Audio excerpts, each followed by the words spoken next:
Right. 18 months into this project, I think we find that the expectation of our patrons is beginning to grow, and the excitement has grown also. We have so many new things that we're going to be just thrilled to show them when they come into the library. In the past, we were compressed into a much smaller space, and for those who use libraries and maybe those who don't, you may recognize we always try to be all things for all people. Librarians are do-gooders by nature. And this space will allow us to be even more along those lines and to do that much more for people. In the past, we've not had dedicated space for our young people.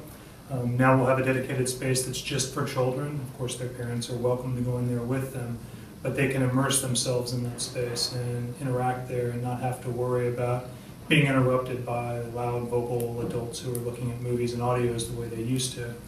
We'll also have a space that's dedicated just to teens, which is something, again, we never had in the past. We had a little corner that was devoted to them, and it was inappropriate in terms of its use, and of course, teens talk about ideas and concepts that are above the heads and not really appropriate for juveniles and younger, and we found that clash going on all the time. But the teens will have a space that's just theirs now, and they can wrestle with the ideas that teens should be wrestling with and learn from the books that are appropriate for them.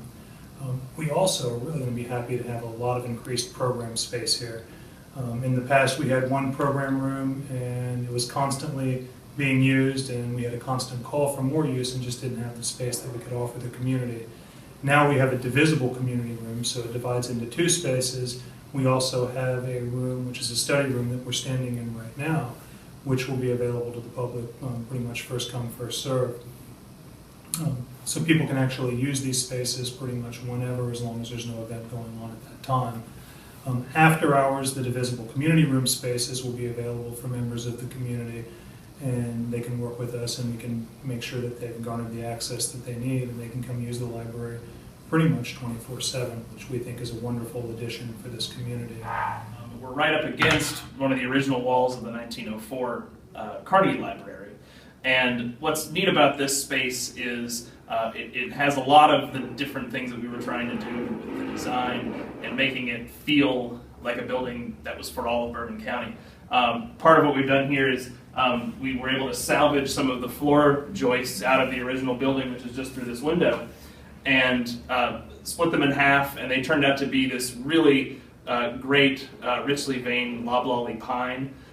So we've cut that into cladding for a couple of different places inside the library, and then we were able to salvage one of the limestone lintels that were above some of the original windows that got covered up by the addition, and we were able to kind of turn that on its side and turn it into an artifact within the building, and so it gives us that idea of both the history of the building and the history of Bourbon County that we really tried to infuse every part of the building with.